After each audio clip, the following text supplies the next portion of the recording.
TSF Entertainment.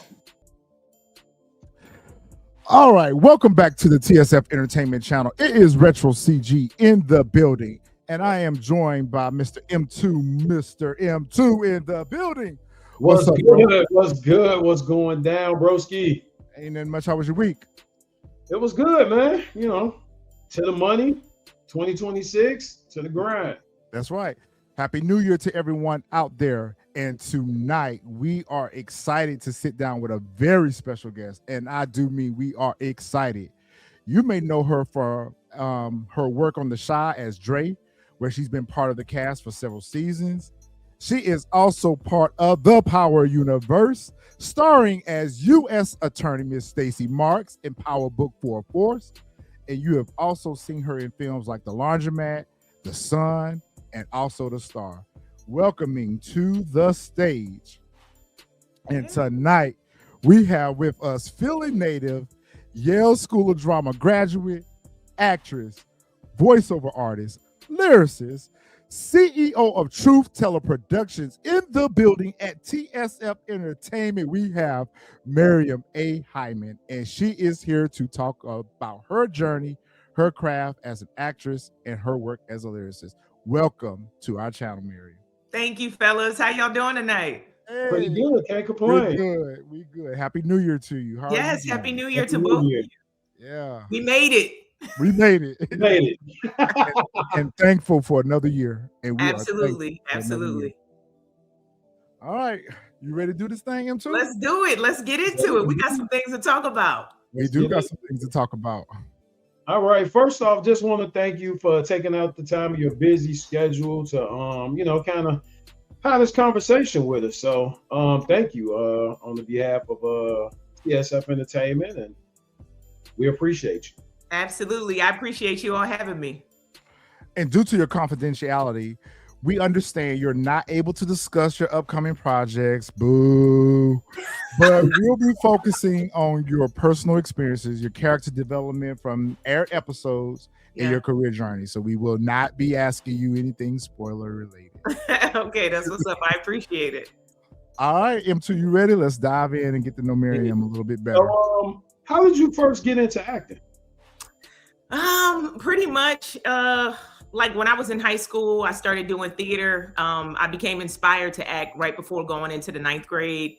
I saw this film, A Low Down Dirty Shame. You may have heard of it.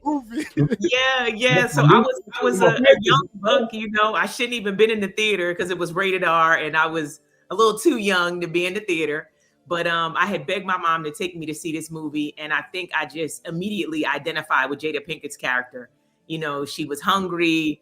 She was determined. She was ballsy.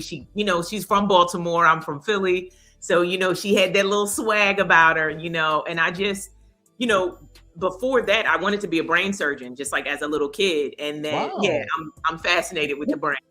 And I saw that movie and it completely changed my trajectory. Like at the end of the film, I literally stood up.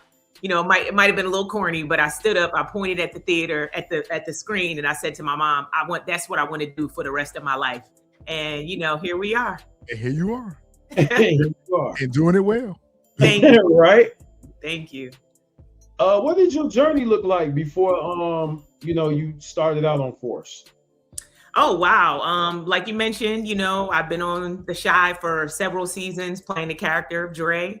And I've done a shit ton of just like TV shows, so The Wire, Law and Order, Conviction, Odd Mom Out, Blue Bloods. I was on Blue Bloods for several seasons playing Dr. Emil Cooper. I was the medical examiner. Mm-hmm. So I got close to being a brain surgeon, but wasn't the real thing. Almost made that goal. Almost made it. I love saying, I'm not a doctor, but I played one on TV. But yeah, so, and then before I started doing more television and film, I went to Freedom Theater when I was in high school, which is a historically Black theater in Philadelphia. I went to University of the Arts to get my BFA in acting. I started doing theater, like in Philly, like some of the, the bigger theaters. And then I went to Yale to get my master's in acting. And once I came out of Yale, it was kind of like, sky is the limit. So I'm gonna go be up in it.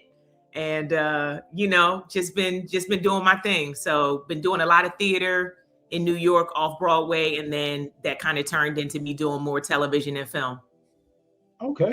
Yeah, I definitely watched The Chi. Definitely checked out The Wire. So now I gotta actually go back and watch some Blue Blood. I didn't watch that, so yeah, I'm definitely gonna check those out. That's what's up. Peaches. Oh yeah, I can go back and watch Low Down Dirty Shade. You know we love our old school movies, yo. Man. Yeah. Oh yeah, I'm here for that. I'm for that. Yeah. It's real. I mean, I've watched a lot of people along the way, a lot of really good films. I love, films. I love really good TV. But for some reason, that film just really got to me. And then also just what her trajectory was, she was like doing the Inkwell and, on a different world. Like she was just doing so many different things. And I was like, whoa, who is this, individual? So he definitely say that because during that time she was really booked and busy. Like she was really booked and busy. So you're right. Yeah, because now it's like Jada, where's Jada at? But yeah, where she at? Things shift for sure. Oh yeah. So next question we got for you. Were there any key moments and anyone who inspires you on your path during your path? Well, we know Jada's one of them. Right. Peaches was one. Peaches was one of them. Right. I've had a lot of my professors and sort of like teachers throughout my life that have just really, came to me at different like pivotal moments in my life. And, right before I went into Yale, I was working at a theater in Malvern, Pennsylvania. And I had worked there a couple of times. And I remember saying to the director at the time, she was the artistic director of the theater, and she was directing me in a Shakespeare show. I do a lot of Shakespeare.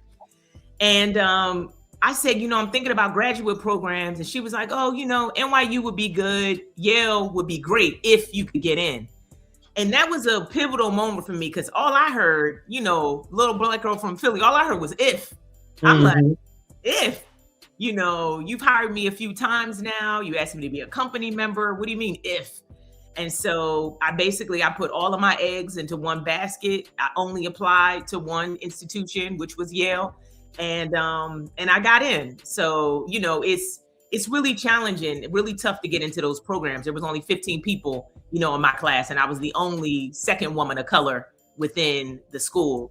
So, I've had a lot of people along the journey that I feel like challenged me, and her name is Abigail Adams. That was one of the first people that like kind of put that if in my mind. And so ever since, I've just been proving it to myself, like what I can do, being versatile, switching up my characters, doing the voice work, doing music, so I receive those things as challenges. I never feel defeat or like, oh no, you can't do that. But listen, I grew up in Philly. It's not too much you can tell me I can't do, and I'm not gonna like try to tackle it, Go Birds. Go Birds. Well, first of all, congratulations to you because being in Yale, a woman of color, yeah, I know that came with a set of challenges that are beyond belief. Absolutely. Wasn't too many of this walking around. Yeah. And the fact that your work portfolio is so diverse, like you do voiceover for video games. I do. You do commercials. I mean, there's just so many things that I would not have expected. And looking at your background, I was like, wow, I didn't know she could. See, everybody thinks it's just Stacy Marks. I'm like, come on, you got to get to know me. That's just one of the many things. It really is. I'll tell you what, you are very well seasoned. Thank you. And speaking of video games, got a big one coming out in 2026. But like I said, we can't really talk about it. Well, we'll be here for it because we like them video games too. So we sure do. I'm waiting on the GTA 6. We'll be here for it. You should see in my loft. I have like a whole video game situation. Like I got old school arcade games, PlayStation, Switch, all of it. When I get off with y'all, I'll play some video games. You are so interesting. I swear you are. This is not what I expected.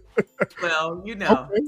Hey. And what's that behind you? A hat collection or a sneaker collection? It's sneakers. It's double sneakers. Okay, I'm trying to see it. From my sneaker collection. I'm not gonna Oh, hold you. you ain't ready to see me. Oh, you ain't ready to see me. Listen, I see a lot of Nikes. I got everything. Okay.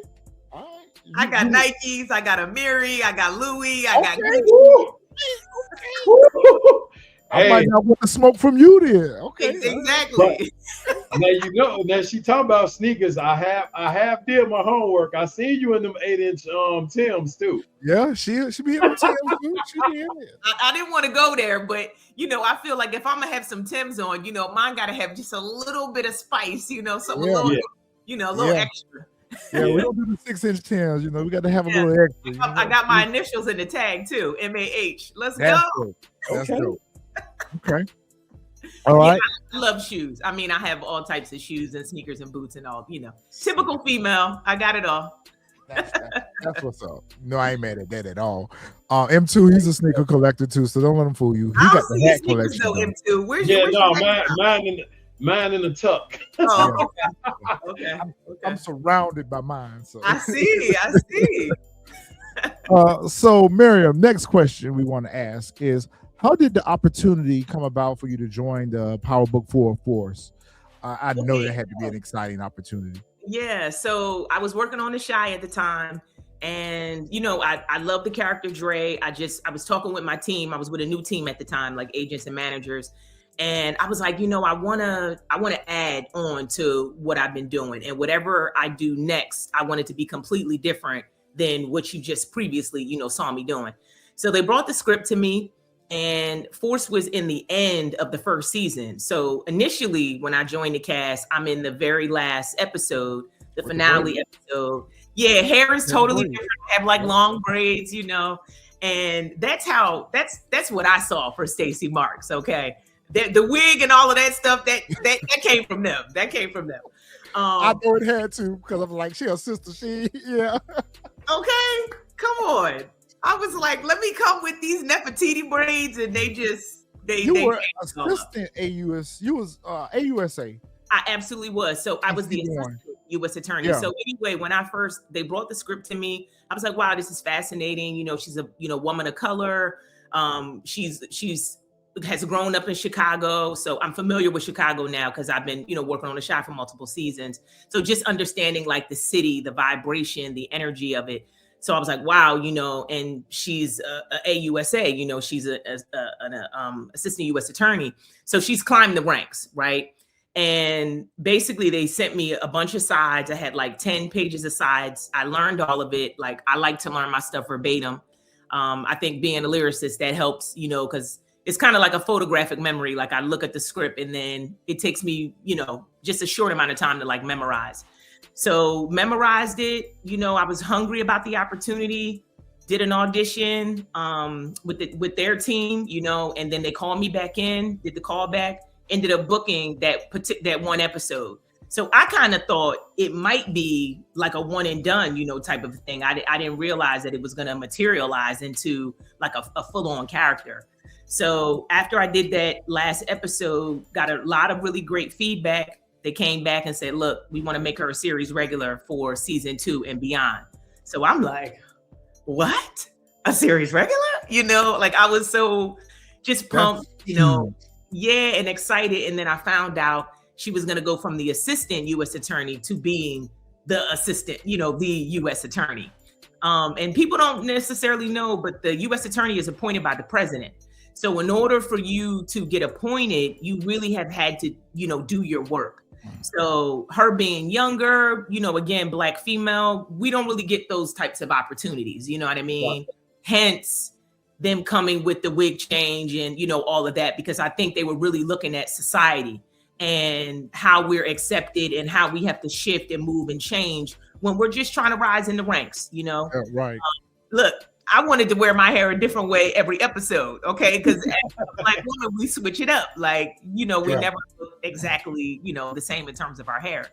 But anyway, so fast forward, got into season 2, and the character just took off. They continued, keep writing writing for me and just really deepen my story.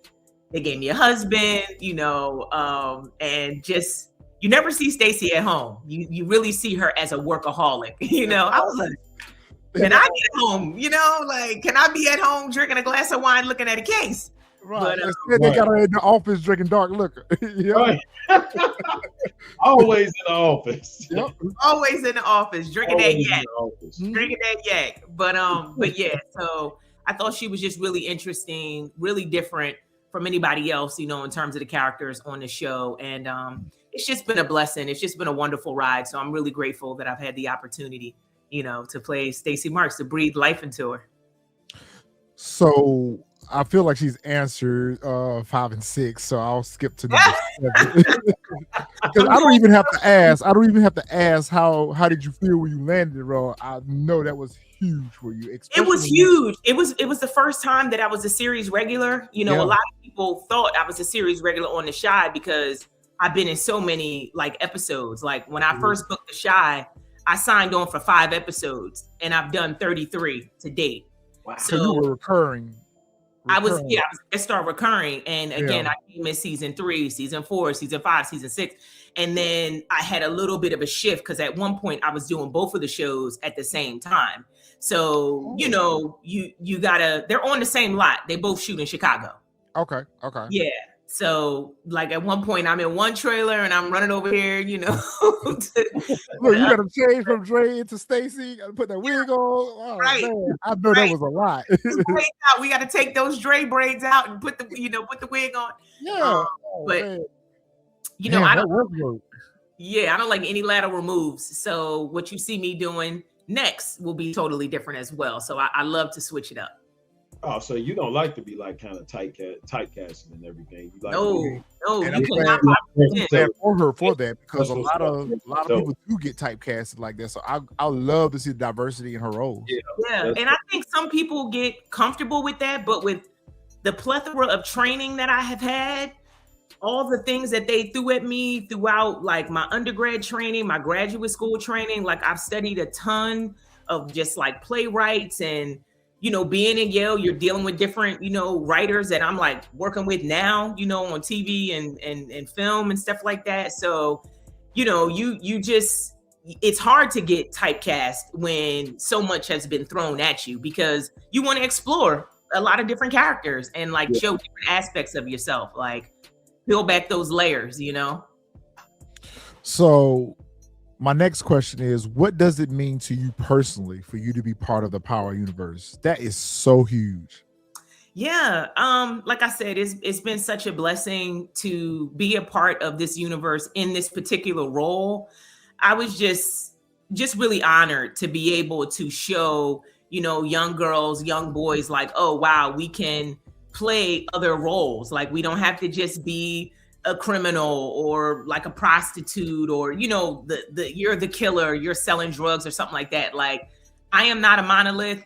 You guys are not a monolith. You know what I mean? Right. So we can't all just be boxed and it's like, oh, well, he only wears hats and has cool sneakers. It's like, well, actually that man has some suits, you know, in his closet as well.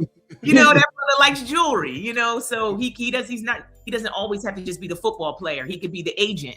You know what I'm saying? That's helping to book the football player. So for me, it was huge because I wanted to just be able to show, you know, there's other aspects to us and other things that we can do and do, you know, really well. Now, your portrayal of the character was just spot on. 100% great performance. Now, the character itself, we drug a little bit. We drug Stacy a little bit. However, I am glad to see that they did better by Stacy than they did with Tamika and OG Power.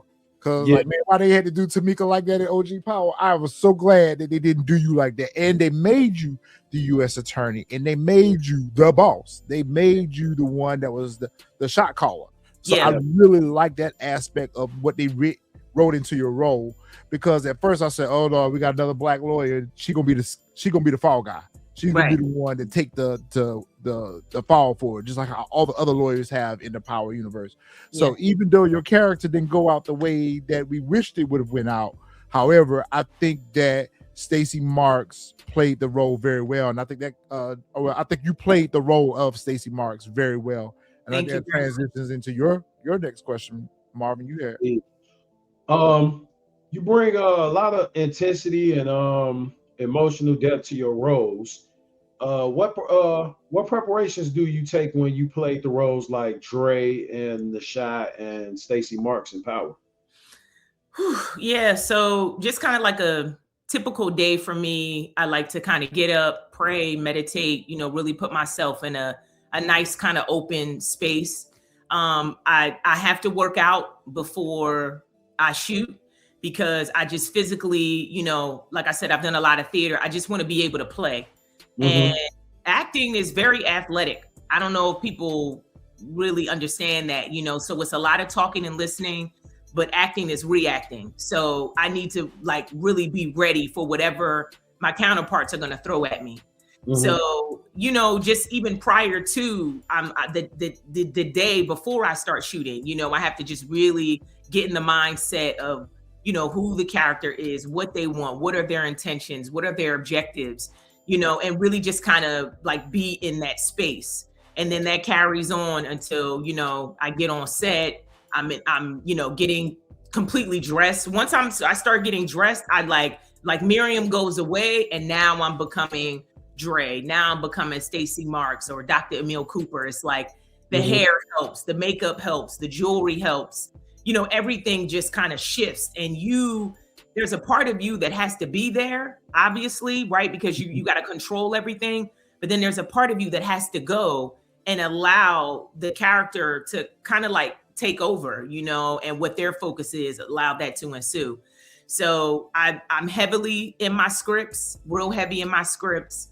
With Stacy Marks, I was always watching a lot of court TV, a lot of forensic files, you know what I mean? Just I love the true crime stuff. So trying to understand how cases work. What does a prosecutor do versus a defense attorney? And then of course she's fighting for the city. So I was paying a lot of attention to what was going on in Chicago, the politics, the crime. And, a little bit of Stacy's backstory is that her brother actually was murdered, in Chicago. And so that really kind of gave her the impetus to want to go into the field that she was in and really to fight crime. So she's not just after Tommy just because, you know what I mean? It's like, she's really trying to make the city a safer and a better place because she herself has been directly affected, by that. So, I was really tuned into like what was going on in the city and like just having to shift my mindset to, oh, well, if I was the U.S. attorney, how would I move? How would I behave? And that was pretty much, like the focus, just being very, intentional and, pushing forward for my objectives. I'm so glad you shared that because that was actually portrayed in the last episode that you were in when you were having an interview with a reporter. You told her about your brother being unalive. And so we wondered about that. We wondered if that was just you giving her political smoke or if that was really truth to that. There's some merit to that. That was really true. And I don't know if you remember her mentioning, but she says she went to Yale. Yeah, she did. Stacy Marks' character went to Yale, yes. Writers took that directly from my reality. Yes. They took that directly from my reality. Lamont, dope writer, he basically, once he found out that I went to Yale, he's like, okay, yeah, you're the real deal. He wrote that for the character. So, that's dope. Yeah, he's like, I understand what that means, inner city, Black, female, considered bottom of the totem pole. And now you're at a university where it's predominantly, white men. They're really, focusing on pushing them forward and what you had to go through in order to be amongst these individuals and like still be really effective and excel. So he took that directly, from my real life and put that in. So with that, I was able to like really tap in like, oh snap, like she's been through it, she's tired. Yeah. And she went through it on the show. She went through it with Tommy too. Lord have mercy, poor Stacy. I like how you said that you worded that when part of your reality has to go away and then you have to basically let the character, come out and do what it's got to do. So that was dope. Yeah, absolutely. Yeah, and that you was brought a level of this authenticity to the character with that. yeah, facts. Because you had a shared background with the character, it made it. That's why it made it so authentic. The portrayal of the character itself, it was, parts of your real story. Yeah, absolutely. And it's like, look at who she's in the office with. You have Sang, who was a complete mole, but he's this Asian man, and a lot of times. They get put up, above us. You know what I mean? So again, just her being a Black woman, period. It's like, this is what I have to deal with on a regular. But he was constantly questioning my moves, like constantly, questioning me. And I'm like, yo, I know what I'm doing. I didn't get here just because, they like my outfits. Like I actually have, had to do the work to get here. So that work to, again, going back to what you said, the U.S. attorney is chosen by the president. Exactly. So it's not something that is easy, easy accomplishment. She's not a public defender. Right. She's not a public defender. Like, she really had to put that work in. I'm saying to any of the public defenders that are watching, that's saying that them clearance rates on them cases had to be up there. Different. It's different. Definitely. The next question we have for you. Stacy Marks is a strong, intelligent, deeply conflicted. What aspects of the character were you excited to explore? I was really excited to explore the relationship between her and her husband, Bobby, because again, you have a man that's in power, but it's a Caucasian gentleman, right? Yeah. And so even with that, I'm not saying she was like running her household or anything like that, but I think that there was a true equality between the two of them in terms of what she brought to the table, what he brought to the table, and that they really needed each other, So even before, she gets taken out, she goes to Bobby and confides in him in a way that she can't confide in Sang. Like, he's, her best friend and everything. So I'm glad he understands her. Yeah. I'm glad that she has that level of vulnerability that they showed the character. So it wasn't just like angry Black woman, all the time, because that's really not interesting to play. Yeah. It's more interesting to see those scenes where she's having a nightmare and she's being arrested, and like she's used to being in the position of setting up an arrest, not being arrested. And so then you see her and she's drinking, and not like she's an alcoholic or anything, but sometimes we go to different things, it might be a substance in order to find calmness, comfort, to relax ourselves, through things. So I like the complexities, that came with her, and that even though you didn't see her at home, you still saw those comfortable elements, within the office. And she clearly felt comfortable, in the office, because that bottle of brown is in the drawer. And I do believe she had a sex scene in the office too. and they talk about how basically that's kind of like how her and Bobby, like, they formed their relationship, because they would work on these cases like late at night, and that's typical, like, that's true. Yeah, law enforcement, like, you're working on these late cases, so you might develop feelings for an individual, and so that happened with them. So even with that, I like that she wasn't like single and like had nothing else going on, Yeah. So in season 1, the character wasn't married at that time. No, she was, but you don't hear about Bobby or anything like that. Literally, what I'm curious about that was that connection made in season 2. Yeah. That connection was already made. Look, like I said, they gave me 10 pages, and when I did the actual scene I'm in, I had 3 lines. 3. They gave me, I auditioned for 10 pages. No, the scenes that I auditioned with, they weren't even I think they were like just mock scenes, like just made up scenes. Okay. But I think they wanted to see if I could handle the material. You're doing a lot of scenes. Some days I'm shooting 5-6 scenes in a day. So what's her memorization like? Could she handle this material? Like when you're going in for a series regular, a lot of times they kind of put you through the fire. Like they want to see, what you can handle, and especially playing an attorney. Like I had courtroom scenes y'all will never even see, Like, and Stacy Marks never had a courtroom scene. so bad. I wanted to be like, objection, you know. But look, at least you got to do a press conference as a mayoral candidate. So I mean, that's up there too now. And that was let me tell y'all, just amazing shooting those scenes, because talk about like me kind of going away and the character just completely taking over. The thing I love about TV and film is they give it to you, the real. So you have all of these people in the office, they're flashing lights in my face, they got microphones up like this, so you can't not be in it, you know. Yeah. And she is fighting to be mayor, you know. She tells saying, if this mayor thing works out, I might just, you know, run for governor. So that just goes, I think, to show you how, you know, what her hunger is like, you know what I mean? Like, she's really pushing. But like the mayoral buttons, I took some of them buttons home. I took the vote for Stacy Marks signs. Oh yeah. It reminds me a lot of what they did with Lorenz Tate, with his character and his aspirations to be governor. Yeah. I mean, he went from like a councilman to like assistant governor. I mean, so I get what you're saying with that. And that's what they typically go through, right? Like, you don't just wake up and you're like, oh, I'm the president. No. Yeah. I mean, it's a journey of ups and downs with more downs than ups. Exactly. I was gonna say the guy that we're dealing with right now, I think he just woke up and said, I want to be the president. But right.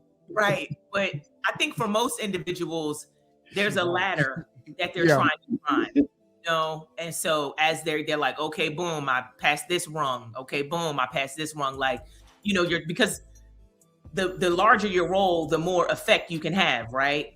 Yeah. On your city, on your state, on your on the country. You know what I mean? Like, so yeah. Yeah, you would definitely see the intensity when you know, she was going after Tommy. You can definitely see it. And now understanding more context with the brother and that backstory being real, you know, question whether or not she was just saying it for the cameras. So that kind of speaks to what helped motivate her to go after Tommy too. So that and I think that's why she gets a little emotional. You know, it was written into the script that she has like a little moment, and I just say like, excuse me, you know, because she is trying to keep it very professional. But when you talk about a loved one being lost, and in that way, you know, she doesn't delve too much into it, you know, but just to give them a hint, like, look, I'm fighting for Chicago. I'm fighting for my family. I'm fighting for, you know, I'm fighting for you. I'm fighting for you. You know what I mean? So, yeah, that definitely was real. Okay. Okay. Other question for you. What was your favorite episode of the throughout the seasons? You know, I had a lot of great moments throughout both of the seasons. One of the scenes that I really loved was actually my first scene when you see me with Tommy for the first time. When you walk up on him on the street, and you're like, "I'm U.S. Attorney Stacy Marks." Now, listen, put yourself in my position, okay? Again, Black woman, considered the bottom of the totem pole. They pull up with me in this SUV. I'm in the back seat, okay? I have 2 armed guards driving me, and I have to show this man, I'm not afraid of you. Yep. Okay? You think you're a big wig, and I'm gonna let you know I'm the big wig. Okay? Like, you think you've been running things in your city, well, you're in my city now, you know, and I'm saying this to him. So when I saw that Mustang, I said, this is my chance. I said, oh, because Stacy Marks likes the Mustangs too. Really, that was Miriam at that point, because I do love Mustangs. So I said to the director, shout out to Eve Rivera. He's the one who actually just directed episode 309 too. Like, he's amazing. I said, I think I want to go and sit on his car. And he's like, do it. Just do it. So I'm like, you know what? I'm gonna just go sit on this man's car and just show him how much of like a piece of shit I think he, like, I really don't care, you know? So I went, I sat up on that Mustang. I was comfy too, you know? And then it's like a tennis match. You know what I mean? Joseph is great. He's keeping the ball in the air. It's like a tennis match, you know, we're going back and forth and everything. So I really love that episode. And then I really love the dream sequence that we see, you know, in season 3. Cause again, I feel like that's her, you know, she's being arrested. She's like, you know, pro-right, trying to do the right thing. And then in this dream, it's like her worst, showing us her fears, you know, comes upon her. And I like seeing her deal with the challenge of Bobby asking her for a divorce too. I think that comes at a left field, like she's just not expecting that. So it just kind of throws her balance a little off kilter, you know? Yeah. They never did finalize that divorce, right? We didn't get a chance to finalize it. Exactly. You know, they took a sister out. A sister out, man. You know what? I really like the you know, I said it in a lot of our reviews too. I like the elements that they did with Stacy's character because they gave her those black woman moments. Yeah. And that was one of them when she went and introduced herself to Tommy. She did it with confidence. She did it with no level of fear or apprehension whatsoever. She rode up on him and said, like, yo, I know you doing dirty work in my city.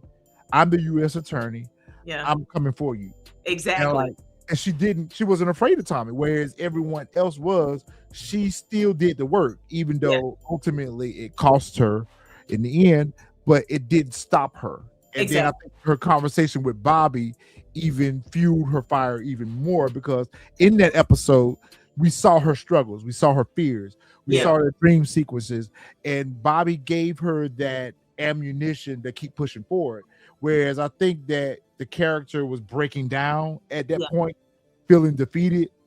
Bobby renewed that within her. So I really like the way that they wrote that, where the character just wasn't weak and wasn't just ran over by Tommy and intimidated and threatened, even though she ended up being extorted in the process, but she did do it willingly. Right. And I think that's really real. You know, again, as you're trying to climb these ranks, you know, you have some people, like you said, I've always loved to have a lawyer in my back pocket.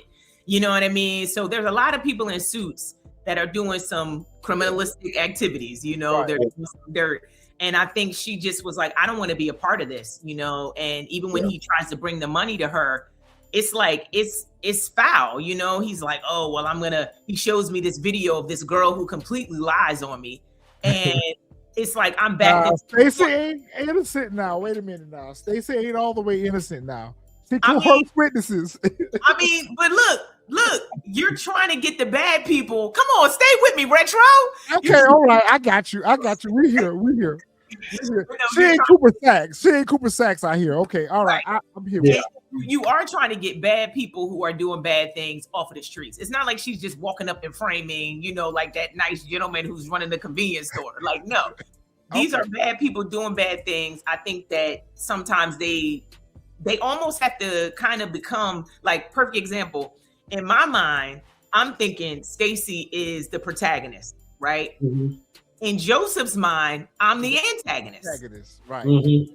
I feel like he's antagonizing me, and that's how you get, I feel like, those scenes that are impactful, because he's looking at me like the bad person, I'm looking at him as the bad person, and he's like, look, I'm just trying to have this baby, you know, with Maria. I'm just trying to look out for my nephew and everything. While dealing drugs, though, right? And murdering people.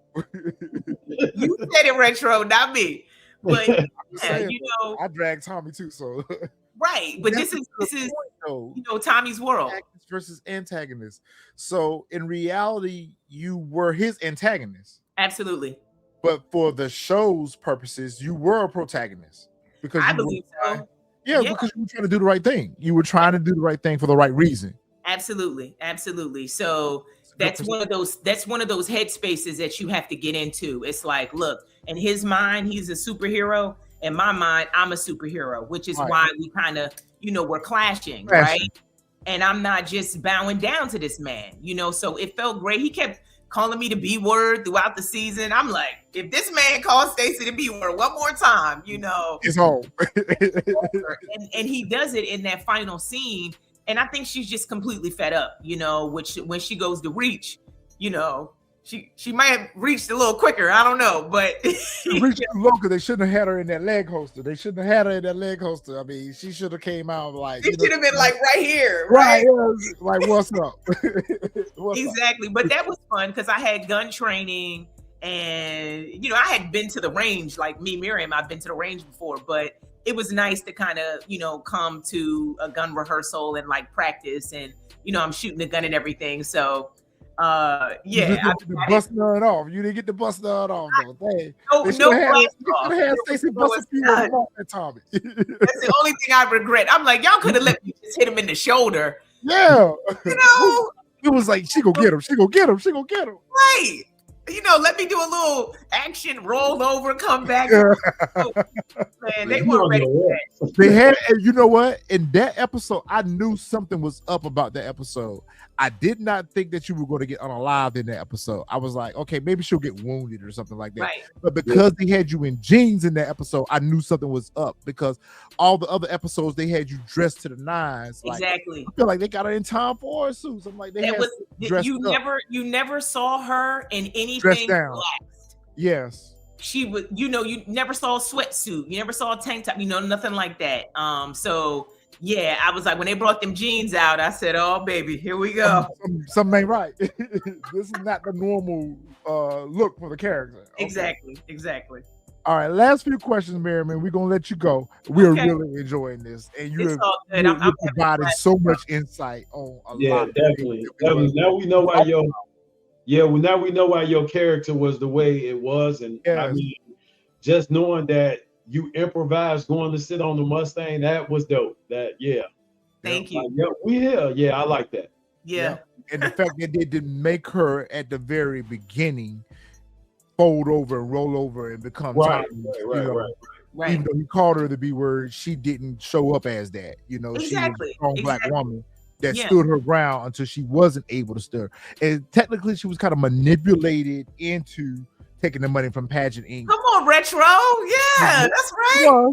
She was manipulated into it. I said that in our review. She was definitely manipulated into it, because I don't think that she would have willingly took it if she knew that it came from Tommy. Right. No, Vic did his little thing. She was manipulated into doing that. So to her, she says in that scene with him and Vic, she's like, "You think I'm gonna like change who I am for a little bit of money?" You know, to a lot of people, $1 million is a lot of money, but she just kind of just like degrades it. Like, yo, who do you think I am? Like, I'm not just gonna do this for just this little bit of cash. Like, you got to be kidding me. But like you said, she was manipulated. You know, what are you gonna do? I definitely thought you recorded when you had that phone in hand. Yeah. I definitely thought they was gonna find the recording. I'm like, Bobby found the phone. But I'm like, Bobby found the phone, but I know he was gonna hear a recording. I definitely thought he was. Yeah. So, Miriam, do you keep up with any of the other Power series? The other shows? Do you watch? I mean, the first Power I thought was amazing. You know, like Amari, like I really was like, okay, 50 is on to something. Like this is different, you know. So definitely, you know, I've enjoyed them. Ghosts, like I definitely have enjoyed them, and I've tried to see like how they can influence like what I'm doing, or also to just make sure my character was like not anything that you've seen in the past in terms of, you know, the other shows. Like you might be able to try to reach for a similarity, but I was like, I'm gonna make Stacy like, you know, totally different for sure. I like that. So that kind of segues into my next question then.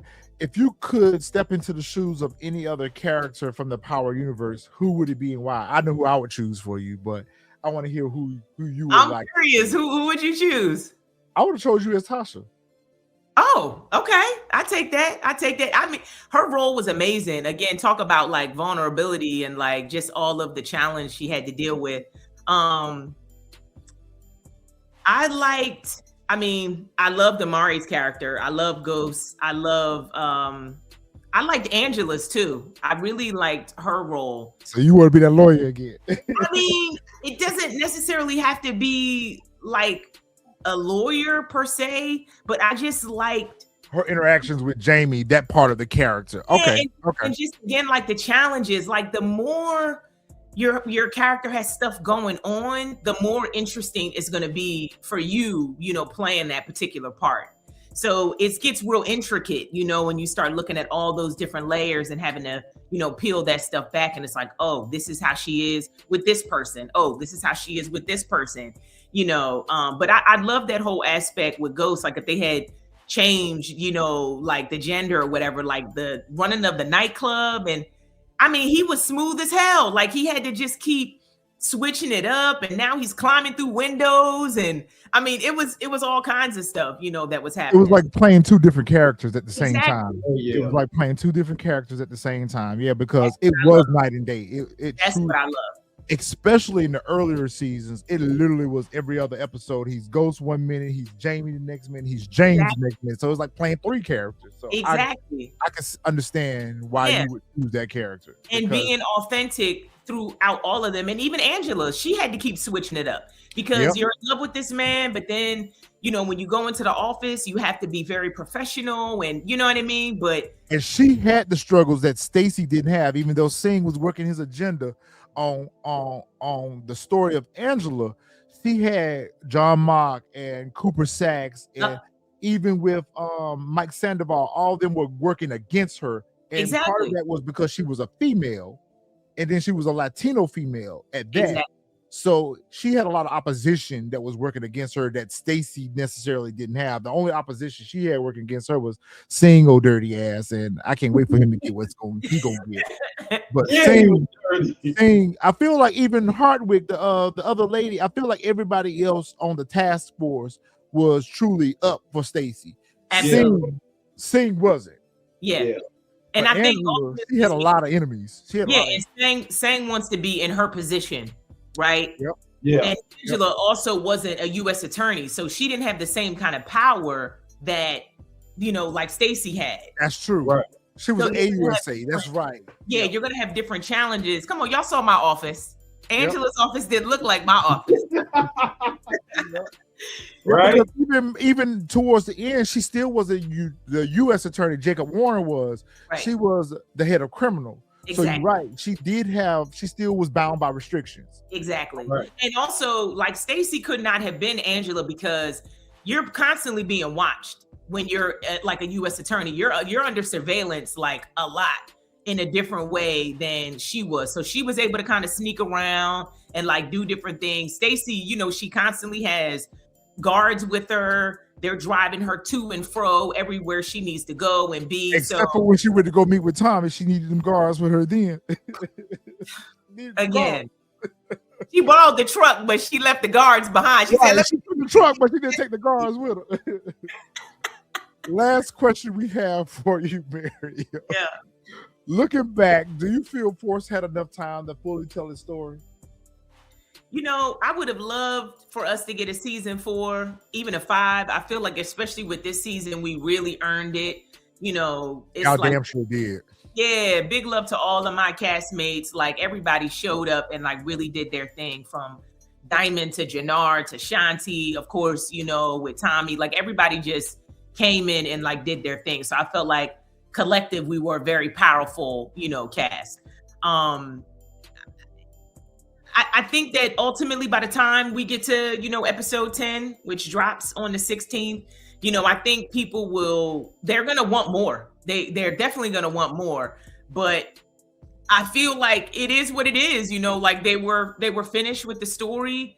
And for me, you know, I'm real spiritual. I was at 7 episodes for season 3. I'm like, 7 is a number of completion. So I'm just gonna, you know, take what I got with it and just kind of, I know I made my mark. Stacy Marks. Stacy Marks. But you know, I know I made my mark, so I'm just gonna, you know, keep it moving. But I think audiences, they're gonna want more, absolutely. But I think yes, it does what it needs to do. Okay. Well, Miriam, we're proud of you and we're rooting for you, and we need more of you. It's so nice to see. It's so nice to see us out here celebrating and working. Absolutely. And working, because as I said off camera, I felt like we wasn't going to get you because you are always booked and busy. You are not sitting around with nothing to do. Listen, I gotta buy these sneakers. Okay, they don't buy themselves, you know. There you go. There you go. Well, That Stacy, was- do you want to? Do you have anything before we close out that you want to share? Or No, I would plug up? just say definitely, if you're not caught up on Force, definitely get caught up. Be on the lookout for that season finale. And yeah, just tap in with me. You know, God is moving. I got a lot of things, you know, on the way. And yeah, tap in with me, tap in with the label TTP, you know, my music label. I have a new project called Freestyles for Free that's going to be dropping. We didn't really get into the bars, you know, but that's on a whole nother. That's right. You got bars too. That's right. Pretty much, you know, but yeah, just be on the lookout for me. Like I said, you know, 2025, we were manifesting. 2026, we're just claiming it. So, you know. Well, we are proud of you, and once again, thank you for joining us, and we truly appreciate your time, your insight, and the work in your craft. Just keep going. Just keep going, because we're going to show up for everything you're there for. Thank you. Thank you, M2. I appreciate y'all having me. It's been a blessing. You got it. Definitely. We appreciate you. All right, well, we out, guys. Y'all make sure y'all drop y'all comments, hit that like button. Y'all go follow Miriam on her socials, and y'all keep up with this. We got to keep this sister celebrated, and we got to make sure that she stay celebrated for all of what she's doing out here, not just for herself, but for all of us, because we need more of us out here putting that work in. Amen. So you keep driving that in, Miriam, Robyn Hood, all of it. Bring it on in for us, because we need more of it. Appreciate it. More of it. All right, we'll talk to you next time. We're going to have you back, Miriam, now. We locked in. We locked in. Yeah. Peace. All right, peace. Thank you.